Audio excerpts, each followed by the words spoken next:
What is going on, YouTube? So I'm gonna give you guys another channel update.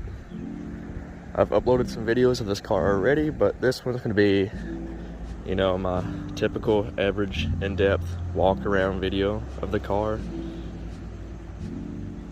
And if you guys don't already know, this is my 2006 Mitsubishi Evolution 9. The color is electric blue. This car is fully built. It is a 4G64 block with the factory MiVec Evo 9 head, so it's a really good combination. So anyways, since I'm doing a little walk around, I'm just going to show you guys some of the minor things I've done in the car since I've bought it. I bought 15mm wheel spacers just to kind of push the wheels out a little bit more. Those are the factory BBS wheels. Side splitters. I just put that Evolution 9 badge on. I think the rear end of these cars are too bland without an emblem or anything, so I decided to put that on. Eventually I may put a MR bumper on, because not an MR bumper but a JDM bumper, because the USDM bumpers, well, this is a USDM bumper and I don't know about it. It's my least favorite bumper. The JDM bumpers are so much nicer looking. Carbon fiber door handles and mirror caps, and I put Cerakote on the brake calipers because they were faded, and now that kind of brought some of the gloss back out. And that's a AMS big front intercooler, and that's basically it. I bought the car with the mud flaps already. These are the factory Mitsubishi rain guards. I might lower the car a little bit more. It has BC coils on it. Anyways, here's the inside of the car. It's in good shape, just dirty right now. And we have an AMS turbo back exhaust. It's catless.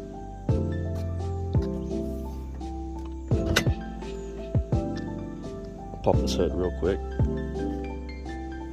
So the engine bay is absolutely disgusting. I have a MAPerformance heat shield for the exhaust manifold. It looks a lot better, but I had to take it off for tuning purposes because it's giving the car, or it's giving my tuner, a lot of false nod. So that's off for now, but I'm putting it back on because it hides a lot of that. And that's an old school FP green turbo. And we have this MAPerformance Coil plug setup. This is a Fidanza adjustable exhaust cam gear, and I'm actually throwing this out when I redo the timing. It's going with the AEM. This gear is, I don't like it. I don't like these nuts. I don't like that setup. So the car retains AC, power steering, even retains the ACD pump, active center diff. So here's the reservoir for that. This is just a vented oil catch can, factory blow-off valve, or recirculation valve is the technical term for it. And like I said, this car is a 4G64 block, and these blocks are a 2.4 displacement, and this one's actually been honed out a little bit. It's the factory 4G64 bore is 86.5mm, and this one's been bored out to 87, and it has a Wiseco 1400 HD 87mm forged pistons, and everything else is just the factory 4G64 spec. The rods, which are Eagle H beams, they're 150mm. And the crank is a Manley Turbo Tuff billet crank, and it's 100mm. So the compression ratio of this car is 9.5 to 1. So it's actually built to handle upwards of 800 horsepower easily. And the only restricting factor is the turbo. It's just really, really small for this build. It spoils up really fast, but that's with every FP green. This is the old school one, so it doesn't flow as good as the modern ones do, and it's an old school journal bearing as well. So the 4G64 Blox have a 60mm higher deck height, which throws off the length of the timing belt, so the teeth don't exactly line up. So that's why we have an adjustable cam gear here. You just try to, you have a cam dial right here, which is pretty much tells you if your cam is pointing up right with top dead center. And honestly, that's what you want, this dial to line up with your valve cover timing mark right here. And the MiVec gear kind of compensates. So as close as you can get that dial to it, whether you're 1.5 tooths off or not, you can adjust it. So yeah, there's a lot of confusion online about trying to get these things timed up. And this is a stock Evo 9 timing belt, which is Kevlar reinforced. This is the belt everyone wants. And they say if you use the factory 4G64 belt, the timing marks will actually line up. I'm not sure if that's true or not, but I do know this belt does not line up with the timing marks, which is why we have to adjust it after we get this dial set as close as possible to this timing mark. And like I said, the MiVec it'll compensate to an extent. So we have some other supporting mods like these old school low impedance precision or PTE 1000cc fuel injectors, and you can just tell by the resistor pack they're low impedance, so very old school stuff.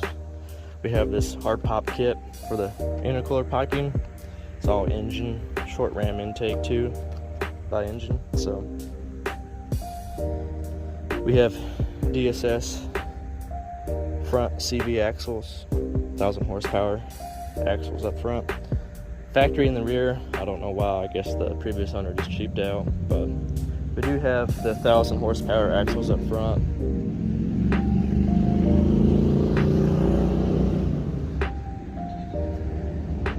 And I do have the original timing belt cover in the trunk, but I'm gonna buy a clear one just because I do like the way the red kind of matches the valve cover. And I've already mentioned the BC coilovers. So the car is, I mean, it's modded pretty good right now. It's tuned by TS Comped. We're actually going up to 25 PSI because when I bought the car, he just had it tuned for 15. I have no clue why. So the only thing I had to do differently to the setup was add a Mac 3-port boost solenoid down there. So that way we were able to crank the boost up. So that's it as far as mechanical things go.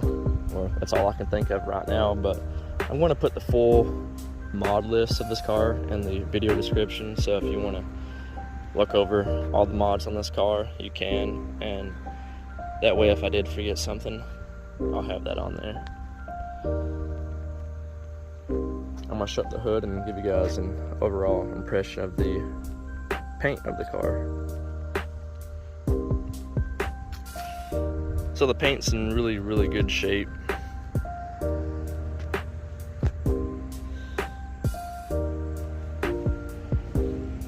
Surprisingly, no rock chips up front. And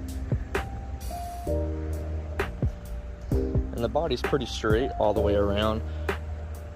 We did have one rock chip on this mirror cap, so I put this carbon fiber one on it. It hides that, so that way all the rock chips are kind of hidden now. And that's just a piece of dust, but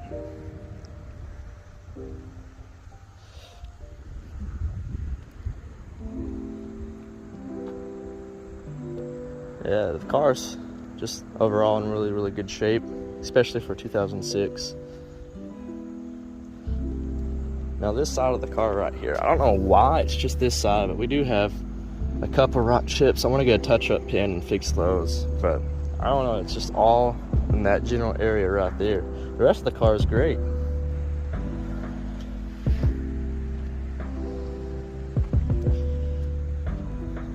And the interior is in really good shape. It's just dirty right now. We have these aluminum floor mats, which are pretty cool.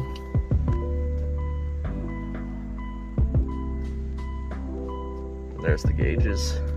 When I bought the car, the previous owner told me this was a Greddy Trust dash overlay, and it is pretty cool. It's blue, but I like how it says Evolution on the very far right gauge. instead of Lancer like most of them do. You can control the gauge colors, blue, green, the brightness. I kind of don't like the way that he has that mounted because it done away with the factory controls, but it could be worse. But